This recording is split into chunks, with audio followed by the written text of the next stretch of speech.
नमस्कार प्यारे बच्चों। लखनवी अंदाज पाठ हमने पढ़ लिया है। इसकी शब्दार्थ व्याख्या भी हमने समझ ली है। अब हम इसका प्रश्न अभ्यास करेंगे। तो आइए जरा प्रश्न अभ्यास करें। पहला प्रश्न है, लेखक को नवाब साहब के किन हाव भावों से महसूस हुआ कि वे उनसे बातचीत करने के लिए तनिक भी उत्सुक नहीं है। मतलब लेखक को ऐसा क्यों लगा कि नवाब साहब उनसे बातचीत नहीं करना चाहते। तो बेटा हम इसका सीधे सीधे से, जैसा हमने पाठ में पढ़ा है उसी तरह से उत्तर देंगे कि लेखक को सेकंड क्लास के डिब्बे में आया देखकर एकांत में पालती मारकर बैठे नवाब साहब की आंखों में क्या था, असंतोष छा गया। उनने लेखक से बात करने की कोई कोशिश नहीं करी। वे अनजान से बनकर के खिड़की से बाहर देखते रहे और डिब्बे की स्थिति पर गौर करते रहे। उनकी इस प्रकार की प्रतिक्रिया से ही हमें ये लगा कि लेखक के साथ नवाब साहब संगति रखने में जरा भी रुचि नहीं रखते थे और वे उनसे बातचीत नहीं करना चाहते थे।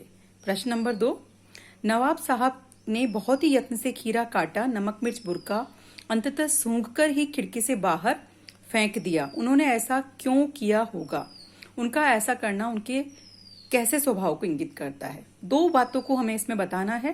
पहला तो यह कि ऐसा क्यों किया और उनका इसके आधार पर स्वभाव। तो सबसे पहले हम बताएंगे इसमें कि नवाब साहब ने ऐसा इसलिए किया होगा क्योंकि वे अपने आप को एक बहुत ही महत्वपूर्ण व्यक्ति मानते थे और अपनी अमीरी दिखाने के लिए उन्होंने, या फिर अमीरी दिखाने का जो एक अहमपूर्ण भाव उनके मन में था वो प्रदर्शित करना चाहते थे। जब एकांत में बैठकर वो खीरा खाने की तैयारी कर रहे थे, लेखक को आया देख करके उन्हें अपनी नवाबी दिखाने का अवसर मिल गया और इसीलिए उन्होंने ऐसा किया होगा। और इससे हमें पता लगता है कि वो कैसे व्यक्ति थे, दिखावा पसंद और झूठी शान दिखाने वाले।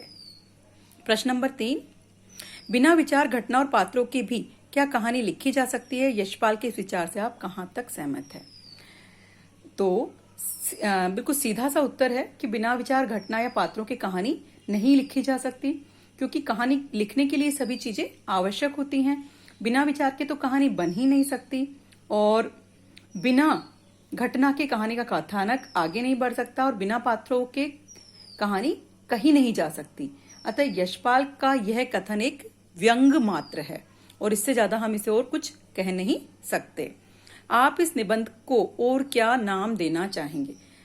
आपने बच्चों पाठ स्वयं पढ़ा है, आपको भी यह महसूस हुआ होगा कि इसके अन्य शीर्षक भी हो सकते हैं, जैसे कि दिखावे की जिंदगी हम कह सकते हैं और नवाबी शान कह सकते हैं, सूक्ष्म भोजी मतलब कम खाने वाला व्यक्ति।